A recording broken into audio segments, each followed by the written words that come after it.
Nordic people done a lot of work to make this succeed, and it does. Later on today we will have a meeting of 6 persons, 2 presidents for prime ministers. Short discussion already about our bilateral relations.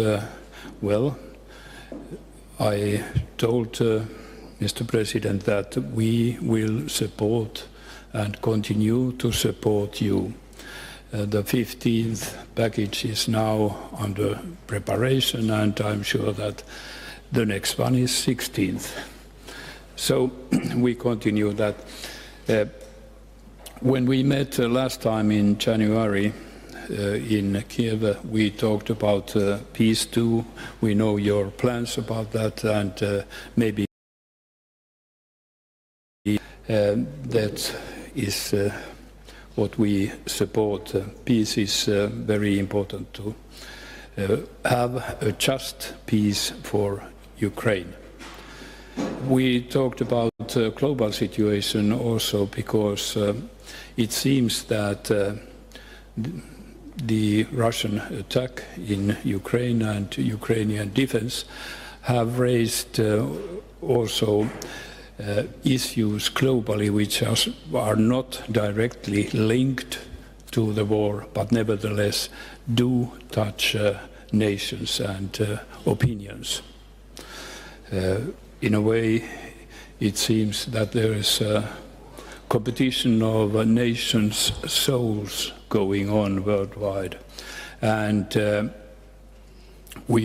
I was in South Africa. Mr. President, you talked with President Xi. It's very important that the correct message is given worldwide in these circumstances, and we cooperate in that too.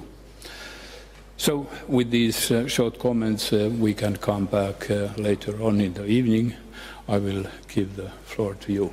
Please. Thank you very much, Mr. President. Thanks for hosting us. It's a pleasure. Thank you. Dear Mr. President, dear journalists, first of all, I would like to thank you. I prepared some words I think it's very important to say, to address to you, to your society. And thanks for this invitation to visit Helsinki. And I feel this visit will be very productive. Our delegation will come back home with what our soldiers and all who work for our defense are expecting. And when we are strengthening our lines of defense, when we are restoring our borders, we are making tougher and stronger the borders of all our partners. We think so, and we believe in it. All our partners, of course, Finland, and the old capital of the aggressor state is within several hundreds of kilometers from here, from Helsinki. But due to our joint security efforts, your historic winter fight for freedom and our brave fight now and our partners' current force, due to our joint efforts, the aggressor will never make its way to Helsinki. And I want to express on behalf of all Ukrainians to all Finnish people our admiration with your courage. And in Ukraine almost really every bookstore sells the books about your war for freedom, or the memories of your national hero, Marshal Mannerheim. It speaks a volume. And of course, it was defense from Russian aggression, the main topic of our today's negotiations, all defensive aspects. Finland consistently supports our freedom and territorial integrity and our sovereignty and all the principles of international law on which peaceful coexistence between nations depends. And I'm grateful for already 15 packages, like Mr. President said, of military aid. It's crucial for us, and that Finland has provided to us, to our people, to Ukraine. And today we have agreed to speed up the delivery of the 15th package and have begun the preparation of the next 16th defense package, which is so important for us. Thank you very much, Mr. President. Finland and President personally support our efforts to bring a lasting and just peace for Ukraine, for all our land and all our people. It's on this basis that we cooperate to implement our peace formula. And I thank you, Mr. President, both for your personal contribution to strengthening the global coalition working to stop Russian aggression, and for your help in implementing the points of the peace formula.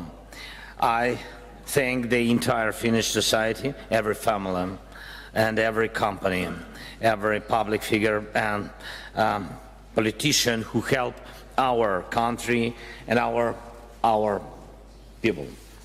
And we appreciate that Finland was one of the first who respond to requests for help when massive missile strikes by Russian terrorists were directed against our country's energy infrastructure, schools, universities, etc. And I thank the business of Finland for the assistance coordinated with the Finnish government and the timely delivery to Ukraine of the energy equipment we needed. And of course, we shall discuss today. We'll have possibility our cooperation in matters of European and Euro-Atlantic integration, and I thank Mr. President for expressing his support for Ukraine. We also will discuss preparation for the next EU sanctions package against Russian aggression, against Russia for this terror, as well as compliance with existing sanctions, which Russia is constantly trying to evade. All of us should remember that the harder we put pressure on aggressor, the faster the aggression will end. And I believe that this year will be decisive for us, for Europe, for Ukraine, decisive for victory. Thank you, Finland. Thanks everyone who helps us. Slava Ukraini. Thank you. Thank you, Mr. President. And then we have time for a few questions. First, Petja Pelli, Helsingin Sanomat. So hello, like I said, my name is Petja Pelli, and I will ask a question on behalf of two national Finnish newspapers, Helsingin Sanomat and Ilta-Sanomat. So this is a question mostly to President Zelenskiy, but President Ніінistьо can also share his views, of course. So first of all, Mr. Zelenskiy, welcome to Finland. Thank you very much. And if I counted correctly, Finland is now the 5th European country and the first Nordic country that you visit after the full-scale Russian attack started.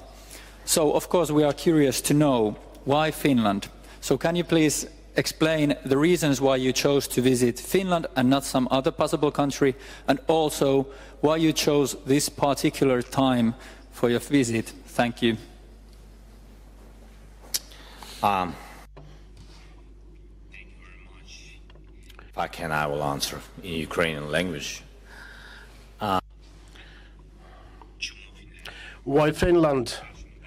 First of all, we are partners. Secondly, today we are going to have a powerful summit of the Nordic states, which is of great importance. It is about increasing the security of the region, the security of our territory,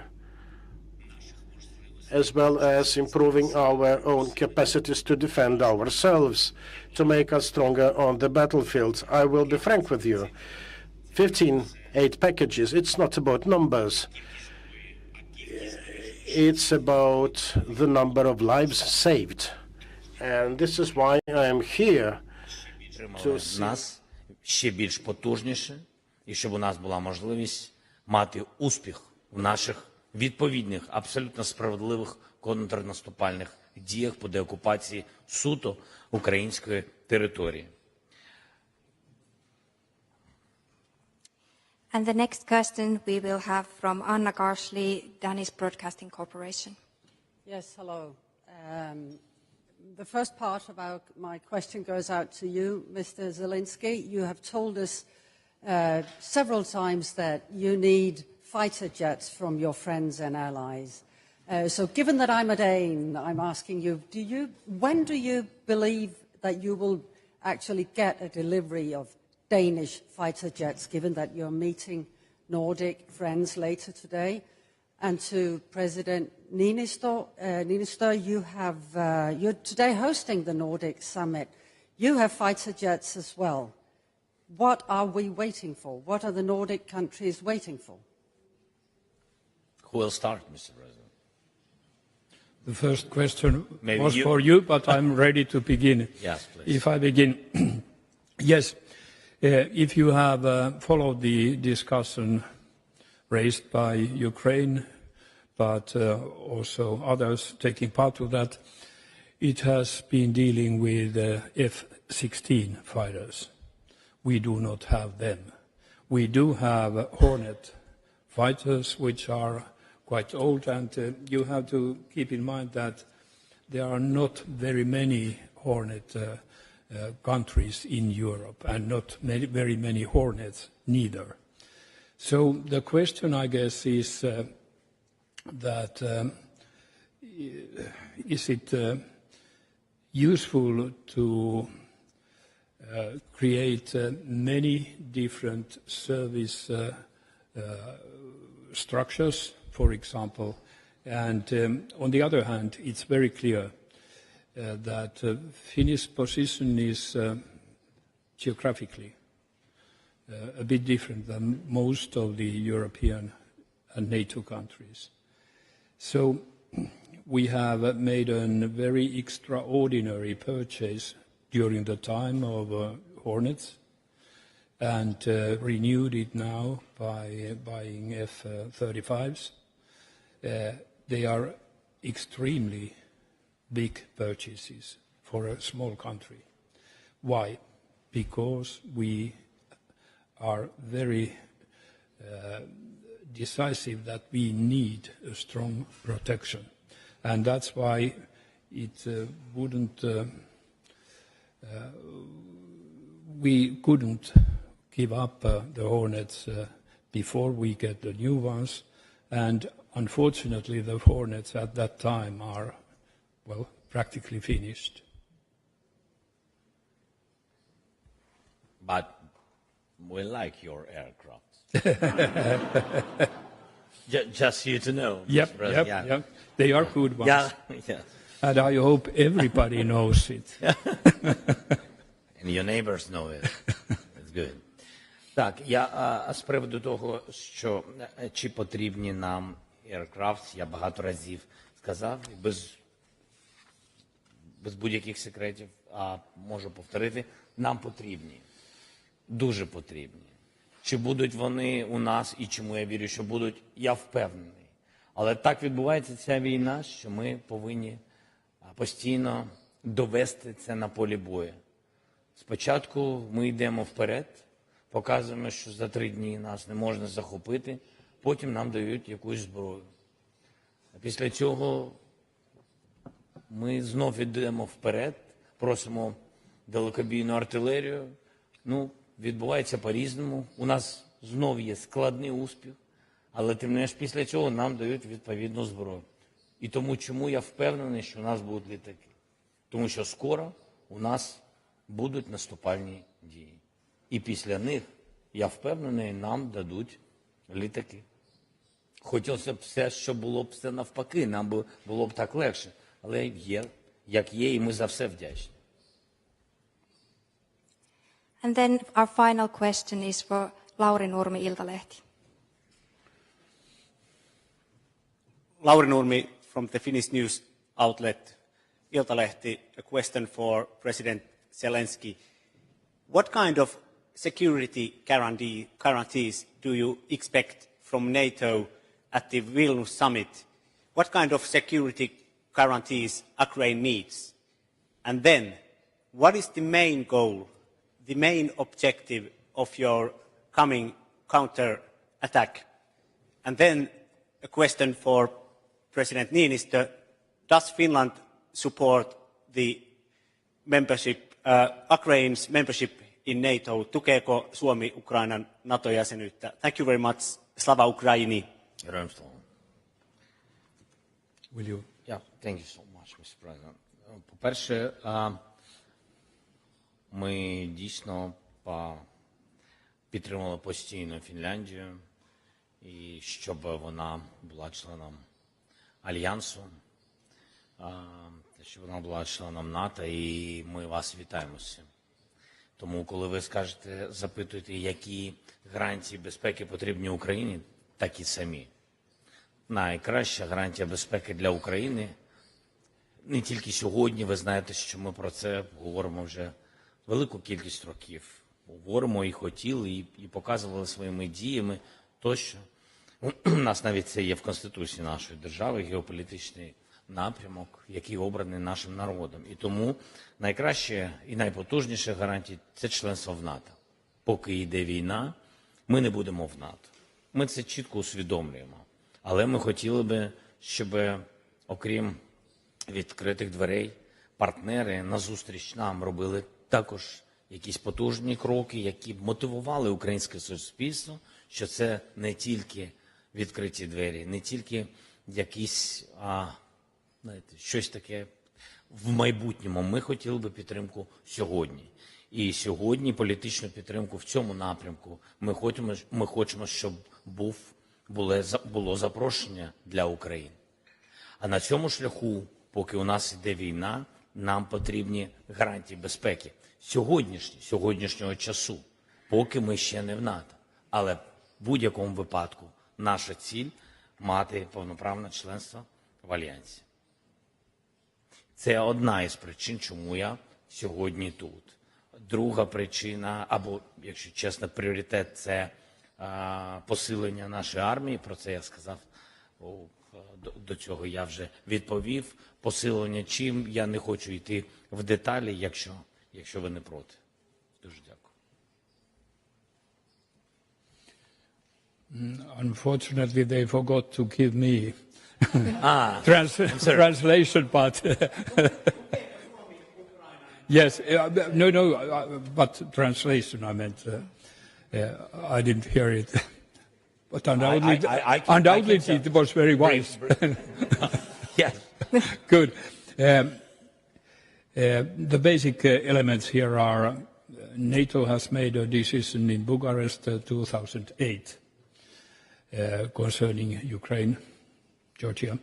And then the other basic element is open doors policy, which is clearly stated. In Vilnius, it's very important that NATO, all the NATO countries, can have a common voice on this. That's the most important. We have heard now a bit different voices concerning, for example, our membership, still concerning Swedish membership. The NATO is stronger if it gives one common voice. And this is what we have to discuss before Vilnius, what we are going to do with these basic elements on basis here. Thank you. This concludes the press conference, and we will continue with the media also in the afternoon. Thank you. Thank you very much, Mr. Thank you. Thank you.